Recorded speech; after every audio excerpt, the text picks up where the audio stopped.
Finally, nabili ko na rin. Ayan yung most powerful tablet na nahawakan ko. The Apple iPad Pro M4.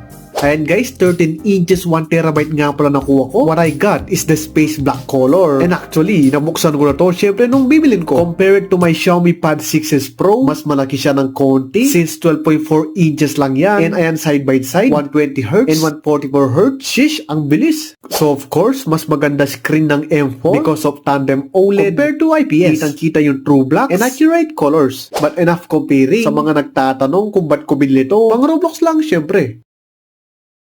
Joke lang, mainly pang edit ng mga videos, pang writing notes, and scripts for contents. And syempre, pang gaming na rin. Sold pala to pang gaming. Kahit max graphics na sa mga heavy games, di pa rin siya umiinit. Shish, worth it. Pero I don't recommend this tablet if you're on to scrolling TikTok, Facebook ka lang. Masyado na siyang powerful for you. Just go for lower variant instead. Apple 10 Gen or Xiaomi